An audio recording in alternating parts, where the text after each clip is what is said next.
This week we're going to do a unique video showing you how to execute a late invade, which is a consistent early game play where you 3-man invade the enemy jungler at their first buff while they're getting a leash. I personally late invade as much as I can when climbing in EOLO ranges below Diamond. Here's a few reasons why. 1. Getting an early lead helps you play your own game when you have a bad support. 2. Players in low EOLO usually don't know how to fight a 3v3 while they're leashing. 3. Late invades benefit yourself, your jungler, and your laners, since their jungler is usually going to be screwed, and spreading advantages is crucial to a solo queue strategy. And 4. It works. Often.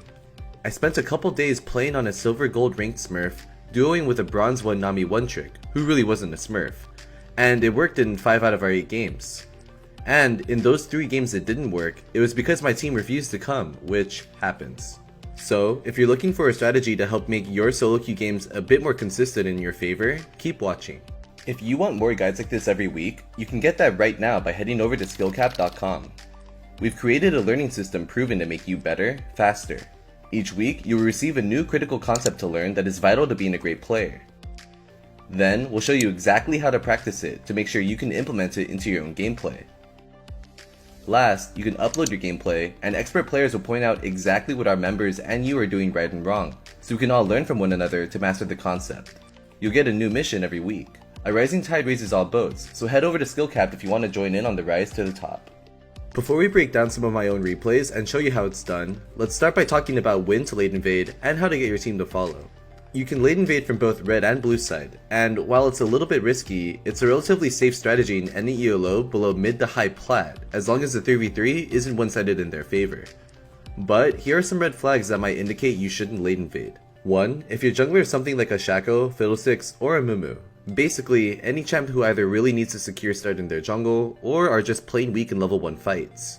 2. If the enemy has God mode champions like Braum, Draven, and Cassiopeia, which are the strongest level 1 champions in bot lane. 3. If your team doesn't answer the call, then you wouldn't want to ignore your jungler and invade without leashing. And 4. If the enemy sees you getting in position for some reason, which shouldn't happen if you directly follow our path. As for convincing your team to invade with you, this is probably a more common problem than finding a game where you shouldn't late invade in the first place. Usually, typing "let's invade" at the end of champ select, pinging "on the way" on the bottom river bush level 1, and typing something like "follow me for some free money" as early as possible works out well enough. From there, explaining the invade plan, which we'll go over shortly, usually helps to convince my teammates that it's a good idea. That being said, in nearly half my games I just get ignored or flamed for making the call. These things happen. But in the games where the call does get followed, it works out way more often than not. Alright, now that we know why and when to late invade, let's go over how to late invade red side's blue buff. Step 1 is figuring out if you should invade. This starts in champ select, and involves the red flags we mentioned earlier in the video. In this game, our 3-man of Nami, Lucian, and Kha'Zix are all solid at level 1. On the other hand, their 3-man of Volibear, Tristana, and Zyra have no huge threats like Braum or Cassio, so the invade looks good. Step 2 is to convince your team to invade. Ping and explain the invade as early in the game as possible, like in the opening seconds, so that it's more likely your team will respond and follow in time. Remember to be nice and considerate when playing team diplomacy in the chat though, and to brush it off like a champ if anyone flames you for trying teamwork out for a change. Step 3 is to get to the bottom river bush as fast as possible. If you run straight there from fountain at 15 seconds, you should always make it there undetected, even if the enemy rushes to spot for you. But if someone does manage to see you running there, chances are you should call off the invade in higher EOLOs. In gold and below, you can probably still get away with the late invade even when detected, but only if you're confident and have executed a few already. Once you're in position, sit and wait for the invade timing, and explain the game plan to your team if you haven't already. Speaking of, the game plan is to start walking out of the bush to invade at exactly 128. This way, you'll meet the enemy right after they use their first round of spells as they start leashing the buff. This cooldown advantage is what we'll use to win the 3v3 consistently, game after game. It also helps to explain to your jungler to focus on securing the buff during the invade. Kills are great, and we're going to get a lot of them in these invades, but our primary goal is to take the buff and force the enemy jungler to base. This is because the invade can actually backfire hard if their jungler secures the buff anyway and manages to escape with enough HP to jungle safely. If that happens, your jungler ends up at a significant tempo disadvantage, and will have to play the rest of the early game from behind. We really don't want that, so make sure your jungler is only thinking about the buff while you only focus on dealing damage. Once it's 128, step 4 is to walk in and start the invade. Here's some tips to help you win the fight. First, let your melees and crowd control champions lead the way. It also helps to ping targets as soon as you see them. The target priority should be whoever's closest and or the enemy jungler. Remember, the goal is to get them off the buff and secure it, not to chase them as screen away. Let's roll the clip first.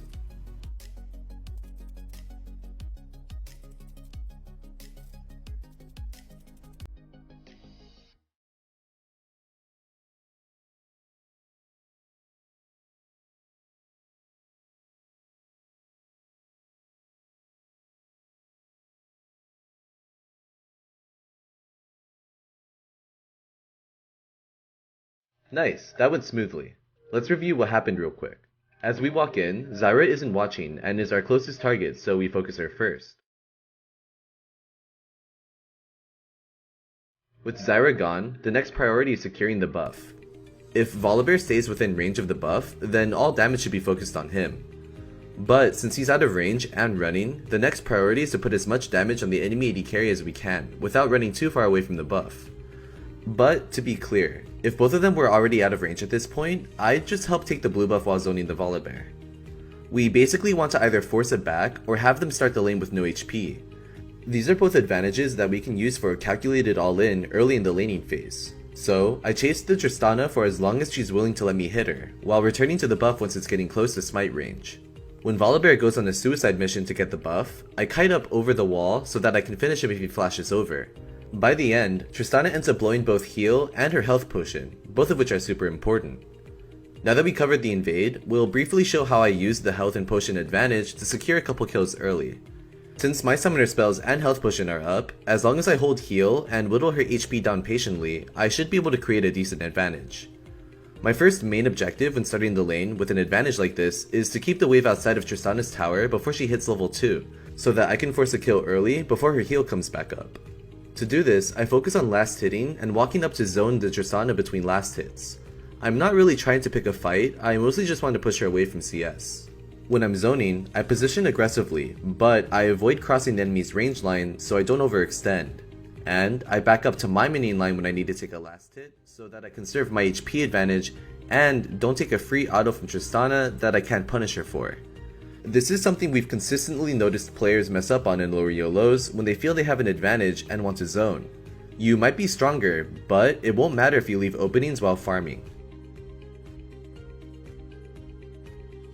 After I'm done clearing last hits, I walk up for a short trade since Zyra is out of position and can't punish. I actually lose in damage here, but since I have a health potion and heal compared to Tristana having neither, it's worth to pick a short fight like this. With my Kha'Zix nearby, and certainty that the enemy jungler is top, I keep dancing outside of their range between backing off for last hits. But moments later, Nami misplays and overextends before I'm level 2. Since she walked up into their minion line at the same moment I walked back for a CS, she made herself a free kill. Fortunately, I hit 2 during the fight and Zyra doesn't bother flashing away, so I managed to trade 1 kill by using dash as an auto reset. As I crash the wave, I know Tristana has no health pots or heal, so I'm thinking of how to secure the kill in her tower without dying. As soon as she stops moving for her last hit, I take the chance for a W flash into double shot. From here, the Tristana is pretty screwed. I was able to deny a massive wave, while also staying even on tempo. Thanks to the late invade, by 3:30 I'm already ahead 3-0-1 with a cutlass against a 3CS Tristana with a dagger. Let's go over a shorter example of the same invade so you guys get the idea down. Again, step 1 is to figure out if we should invade. In this game, our Lucian Nami Volibear should have no problems fighting their Jax Bard Twitch, as long as we walk in after Bard uses their first Q on the buff, so the invade is a go. Like last time, I start by pinging the invade early and starting some good old team diplomacy tactics in the chat. As you can see, Renekton initially wanted to tag along, but when we're late invading red side, we never want any solo laners to come with us. This is because it makes them late to their own lanes, which puts them behind. The point of this invade is to create advantages for everyone, not just us at bot lane, so we ping them back and explain nicely that top laners aren't allowed. This is also a good time to explain what the enemy team should be doing to avoid the invade. The solution is actually pretty simple. If one of the duo bot just stands at the river entrance to their bot side jungle here until 127 and drops a ward on Scuttle Crab once they leave to go leash, this invade will never work. In fact, you should approach most of your games watching for invades like this. You don't need to actually be leashing at the buff until 130 at the dot, so it doesn't hurt to keep vision of the river before then, as opposed to just sitting around at blue buff. Anyway, once Volibear is in the bush with us, he eventually gets too antsy and started walking out too early. Thankfully, a few back pings and a calm re-explanation that we should invade at 128 to avoid their cooldowns convinces him to wait a little bit. At 128, we start walking up. Initially, Bard is our closest target, so we focus him first. From there, Jax is the next priority, so we can make it easier for Volibear to secure the buff. Nice, another success.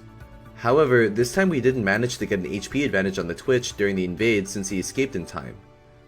No problem, this means there's a chance for us to chunk him at level 1 if we're patient. Since I know Bard died and Twitch is going to get to lane on time, I sit in the bush and wait for him to walk up for a ranged minion before walking into lane. At the same time he extends a bit for a ranged minion, I walk into lane and cut him off just enough for a few autos and both of our Ws. Now, we've met all of our goals. We got our jungler ahead and secured an HP lead bottom. From here, the goal is the same as last game. Maintain the HP lead, try to stay opposite side of lane from Bard, and last hit to keep the wave outside of his tower as long as possible. Then, look for an all-in at level 2. We'll fast forward a bit as Twitch starts autoing the wave and pushes me in. I actually ended up letting his wave get a little too big, which will change how I can fight at level 2. Once I'm 2, they still have a strong enough minion advantage that I can't just walk up and force an all-in. But if they overextend away from their minions and into mine, I should be strong enough to win a fight. So, I stay back behind my ranged minions, and when Bard eventually walks up, I start by taking a small step back to bait him in before turning aggressively. As I'm about to proc press the attack on Bard, Nami misplays by walking away and not igniting or autoing with me for a moment, which makes this a much closer trade than it needed to be. As soon as the Bard drops Ignite on me, I realize I have to trust Nami to finish the kill and run away to stay alive, flashing out early to stay out of lethal range from Twitch E. Twitch loses it and ends up overextending by flashing forward, so I eventually manage to secure a double kill by using dash for an auto reset again. From here we'd usually say you should leave the wave pushing towards you and back to keep the freeze going while staying even on tempo. But I get lazy while I'm smurfing, so I just farm the wave for a bit more gold before backing. Now, let's move on to how to execute this invade from red side. Once again, step 1 is to figure out if we should invade or not. In this game, our Udyr, Tristana, Nami should fare well against their kindred Lucian Alistar, especially since Alistar's level 1 is booty, so the invade is a go. Step 2 is to convince your team as soon as the game starts. It helps to ping the pathing we'll use to invade with, especially from this side. Speaking of pathing, this invade is just a bit different. We still start by rushing to the same bot river bush. It's not impossible, but it's super unlikely that they'll see us enter the bush as long as we're hugging the river wall as we walk in. Then, follow this path to walk around the edge of river up against their wall into the tri-bush, warding the bush over the wall the second before your team face checks. This allows us to avoid their line of sight if they were sitting in the tri-bush, and gives us the best chance to catch someone if they're sitting there. If you find someone here, pay attention to if they ward or not. Chances are they're outnumbered and you'll end up forcing the summoner spell, which is already a success. But if you do find someone and they manage to ward, you'll probably have to call off the late invade to play it safe. If they didn't ward, or if you didn't find anyone, then we're in a good position to execute the invade. Go ahead and wait here until 121. Walking out at 121 will allow us to avoid being seen by the enemy minion wave when it spawns, while still arriving to the red buff right after they start their leash. Akali ends up walking over to join us, despite me pinging her back and telling her it'll screw her lane. She ignored me, so there's not much else to be done except to go get some kills together. Anyway, at 121 we start walking down and around so that we come from an angle that they can't kite away from. I'm fine with leading since we have 4 people, and I start by warding the bush, which I forgot to do in the last 2 clips, and you should always do when invading. Thanks to Tristana jump and some resets, we eventually end up killing all 3 of them. From here, I simply back for a couple of daggers and a refillable pot, and the lane is pretty much done. But we'll go ahead and play out some of the lane to show how I take advantage of their Lucian having no summoners. Again, I don't really bother fighting until level 2 since I'm more concerned with last hits. I make sure to position opposite the lane from Alistar though, and once Alistar hits level 2 and whiffs his Q, I can switch to position more aggressively while still playing to the same minion zones we described earlier.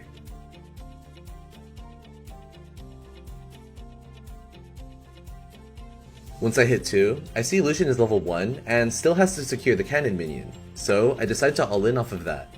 I walk forward as he walks up for the last hit, and hold my jump until I'm sure he's about to dash, so that I land my jump on my E, which gives me the reset I need to eventually close the kill under tower.